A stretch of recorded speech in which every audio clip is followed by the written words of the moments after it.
Welcome back to Market Fatafat, and let's keep it going with all the counters that are seen to be in focus. And let's talk about JSW Steel. That's an earnings candidate indeed, and this time the lower volumes and the higher cost is expected to impact the performance, wherein revenue is expected to fall by 5% on a quarter-on-quarter basis, and the margins also expected to decline to 15.6% versus 17.7% on a quarter-on-quarter basis. EBITDA also expected to contract by 16%, where a lot of factors that will be at play.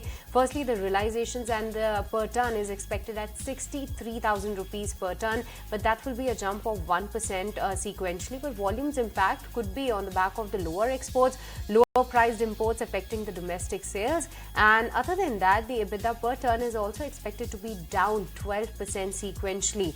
So that's the expectation from JSW Steel.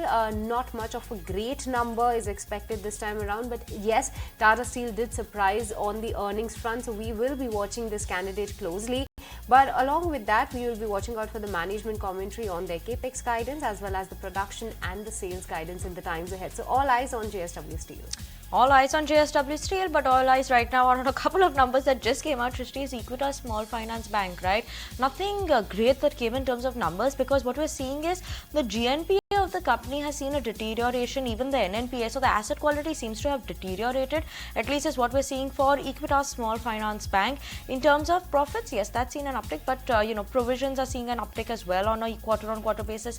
But asset quality deterioration clearly leading to the downfall for Equitas Small Finance Bank over there as well. A lot of numbers that are flashing on your screen, we'll be marking them later on as well. Asai Glass 2 seems to come out with its numbers. Profit seems to have seen a bit of a fall coming in on that front. But Bajaj Auto, Ankita, that one reported an inline set of numbers this time. Overall, beat coming in on the margin front. What more are the details in terms of Bajaj Auto? What are the brokerages saying? That's correct, Winnie. Bajaj Auto has posted its Q3 numbers, and overall it was an inline set of numbers with a little bit of a beat coming in on the margin front. Let's look at the standalone year-on-year numbers then. The revenues were up a good 30%. Net profit came in at, with a rise of 38% on a year-on-year basis, and the margins also saw an uptick of 98 basis points. Now let's look at the highlights. The domestic business was firing on multiple fronts, that had driven the revenue, EBITDA and PAT to record highs. Margin growth was driven by better realizations and dynamic cost management and operating leverage. Also, a couple of brokerage notes have come out in the morning. By USB, they're maintaining a sell and they hiked the target price to 6,000 from 5,600 rupees. They feel that for Q3, the margins were a good show despite the seasonal weakness. The operational leverage and commodity tailwinds neutralized the weaker mix. Nomura also came out with a note, and they are maintaining a buy on the counter, and they've hiked the target price to 8,939 rupees to 8,897 rupees. They feel that the stock is firing on all cylinders. It is the top pick for them in the two-wheelers category. Q3 margins are a beat on the consensus and ahead of industry growth. So Nomura is maintaining a buy, and finally Kotak is maintaining a sell and hiked the target price to 5,000 rupees. They feel that the quarter has been decent on rather expected lines, but in trade today, Bajaj Auto is seeing an up move of a good 5% in trade. All right, Bajaj Auto getting a thumbs up from the brokerages as well. But on the flip side, TVS Motors is also an earnings candidate. This time, an inline set of numbers coming in, though the profit was a little higher versus our expectation. But that was on the back of another income of 73 crores is what the company reported. So all in all, inline set of numbers from TVS Motors. But given the fact that the stock was already trading at a very high valuation compared to its peers from the likes of Hero MotoCorp and Bajaj Auto, some bit of a profit booking is what we are indeed seeing on TVS Motors. Brokerages have also come out with their note, wherein BofA has maintained their neutral rating on this counter with a target price of 2,160 rupees. Small margin miss is what they are highlighting versus their estimates. The volume growth and the share gains positive. The domestic goods is seen to be having good trends, and the exports is also seeing some good recovery. The portfolio and the reach expansion is in the works because the company plans to expand their EV distribution centers to 800 versus 400 as of now, and even Goldman Sachs has maintained their neutral rating but have hiked the target price marginally to 2,180 rupees. Inline set by them, the company is ongoing buoyancy on the rural two-wheeler recovery. Demand is seen to be continuing for them. The management is confident that the domestic two-wheeler market is poised for a 10% plus annual growth. So nothing major negative for TVS Motors, but given the fact that the stock stock has already seen such a great run-up, as well as on the premium valuation that it was commanding, some bit of a profit booking is indeed what we are seeing on the stock. Okay, some bit of a profit booking is what we are seeing there. But let's move on to the next one and talk about SSF Finance just reporting its numbers. You can see it flashing on your screen as well. A sharp spike up that came in the stock posted its numbers as well. So yes, NII, when you're looking at it, around a 63% growth in terms of NII. The operating profits seeing a growth of 56%.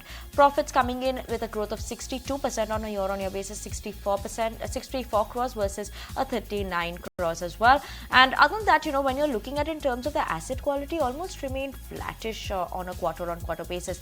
The GNPA came in at 2.38% versus 2.37% last quarter. NNPA at 1.36% versus 1.33% last quarter. So yes, not much of a deterioration in terms of the, when you're looking at it in terms of the asset quality of the company. Provisions, a slight bit of an uptick of around 10-11% in terms of the provisions for the company.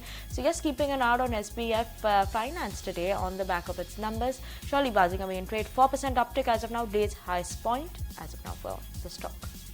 Okay, sharp spike on this one, but shifting focus to Industar then, and a brokerage note coming in on this one. This was a result candidate. A couple of days back, we saw the earnings coming in. ICICI Securities has now gone ahead and downgraded this counter to a reduced rating now versus a hold earlier, but have raised the target price to 200 rupees versus 178 earlier. They are highlighting that the cash collection of the past dues, interest on overdues, and cash flows are some of the factors that are at play, but going concern status may still be at risk for VIL in the medium term. Now they have downgraded it to a reduce on the recent run-up that we have seen in the stock price, and they have also cut the EPS estimates by 4% each for FY24 and 25 estimates on the back of lower other income. So all these factors are at play, and on the back of this downgrade, the stock is seen to be under pressure. Good run-up that we have already seen on Industar, but indeed a profit booking and a downgrade impact is clearly on the charts. Okay, that is Industar for y'all. Let's move on and talk about the next stock that is in focus, and that is BAS Soft, a mid-cap IT company. This one is in focus. Good set of numbers was reported by BAS Soft today. I beg your pardon. Yesterday, as of now, yes, the stock has fallen from the day's highest point, but a beat that came in terms of the numbers of the company. Revenue was a beat. Margin was a surprise, surely coming in on that front. Revenue in terms of constant currency saw a growth of 1.8%, while in terms of rupee revenue, that saw a growth of 2.5% on a quarter-on-quarter basis as well. Other than that, when you're talking about what is coming in terms of the client counts, that's coming at 272 in quarter 3 compared to 278. So yes, that's the one we're watching out for. And other than that, in terms of the TVC deal wins also, that's coming at 218 million for the company. EBIT and EBIT margin performance also seems to be almost in line with what the street was expecting as well. So yes, EBIT margin at 14.4% versus 14.2%. All right, another result candidate, that was DLF, and Ankita, take us through the earnings of DLF and what the brokerages are highlighting. Yes, that's correct. DLF is another earnings candidate, and let's look at the numbers. Revenue wise, we are seeing an uptick of 1.8% on a year-on-year basis. We saw the EBITDA come in at 511 crores versus 477 crores, up 7%. Net profits saw an uptick of 26%, and the margins are seeing an uptick of 166 basis points on a year-on-year basis. Now, apart from that, highest qualities new sales bookings is what DLF has witnessed of rupees 9,000 crore rupees. New sale bookings, for the 9-month FY24 stood at 13,000 crores, I beg your pardon, comfortably exceeding the full year guidance that DLF had given, and it has totally exceeded the guidance that DLF had given earlier on. The launches include DLF Privana South and Central 67 in Gurgaon and the Valley Orchard in Panchkula. They have witnessed a healthy demand momentum across all of these products, and both projects in Gurugram were completely sold out within record time. Plus, another news that was, that came in for DLF was the fact that they have approved the sale of asset DLF Center to unit for 825 crore rupees. So that's the news that's coming in for DLF, and on the back of that, the stock is in focus today.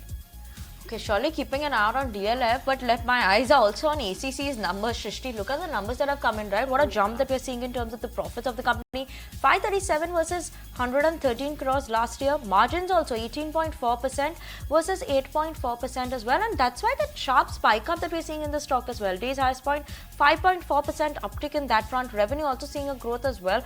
Obviously, we'll be waiting out for more details that are coming in, any sort of a one-off that's there or any specific details. A sharp jump up surely seeing in terms of an improvement in terms of the operating performance, profits seeing a jump up, revenue seeing an improvement as well, and the stock surely seeing a buzz on that front.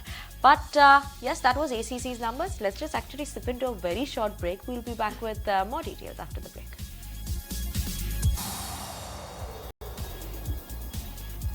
Welcome back to Market Fatafat, and Ramdev Agrawal, Chairman and Co-founder at Motilal Oswal Group, is witnessing a vertical growth in the capital markets right now and believes that growth returns are enticing investors to invest more in the capital markets. Let's go across and listen in.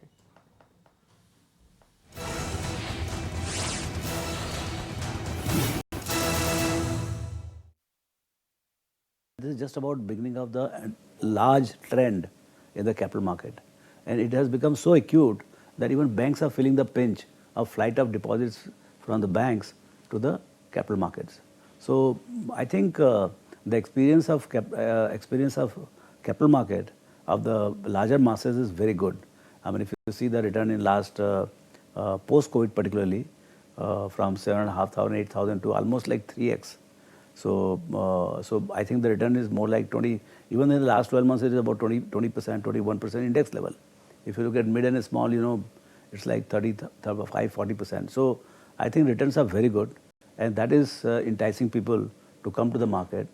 Digital onboarding is there. In 5 minutes, you can open your account and start trading. So I think that has been a fundamental shift in the capital market outlook, and it has happened after, say, 75 years, in the sense that till 2020, there were only 30, 40 million demat accounts. That too with all kinds of duplication. So unique account must have not been more than 20 million. From there to go to 140 million in December, and now as we are talking, it must be more like 144 million. And unique account must be more like 80, 90 million. So I think it's a vertical growth in the capital market, and the network effect of good experience is pulling in more money from the existing guys, and of course new guys are also coming. And it is going deeper into 5th, 6th tier of the markets. So I think, and this money is not going to go away, mind you. Like in 1990 when bull run happened, that time the money came and went in 2 years' time as the scam broke. But this time, this money is for good. In fact, the money flow will become bigger as we go forward. So, and I think it has so much of power of wealth effect that it can actually increase the GDP growth of the country. You might have seen this half year, that actually RBI estimate itself was wrong by 1%. Yeah.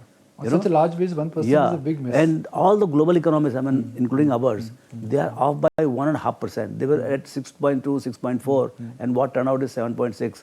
It is every quarter it is going to be like this.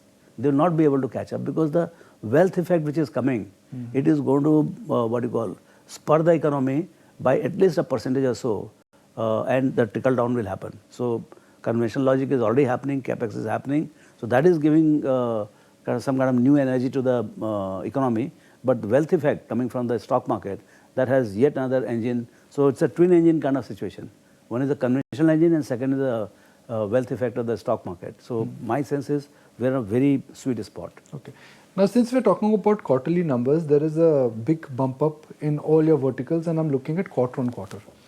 The quarter gone by, which is October to December, was also an unusually strong quarter for capital markets. Index itself gave a double-digit return. Yeah. That may not repeat itself going forward. It will not. It would not. Generally, it would not, because doing 10-12% kind of return in a quarter is very unlikely, because then you are talking about 45-50% kind of return in a year. Yeah. That's very unlikely.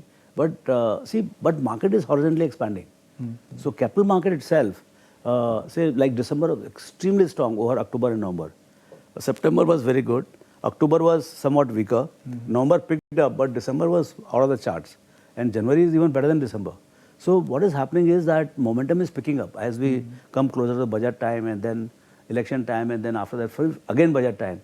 So I think we have exciting calendar for the markets. So you don't expect any slowdown per se to happen in terms of your capital market business? Yes, capital market business will horizontally expand. Okay. Now, whether it grows at 10% quarter on quarter or 5% quarter on quarter, that depending on, even the markets are down, then people get stuck. See what people are doing in this momentum market, that they buy something today, it makes 20%, they will sell and buy something else. So that rotation is on. The moment market is down by 15-20%, then that machine stops, because whatever they bought, that is all in loss. So the momentum of churning, that slows down. So right now, the momentum is positive, and if there is no break in the market, like even if it is 2-3% higher, say whatever was the December closing and March closing, it's say 4-5%, 3% higher, just about higher or same, I think momentum will continue. All right, but moving on then, and French President Emmanuel Macron is on the state visit to India. Now, Macron will have bilateral talks with the PM Modi and will attend Republic Day function as the chief guest. Now, Times Network, Rishabh takes us through more details. Take it away, Rishabh.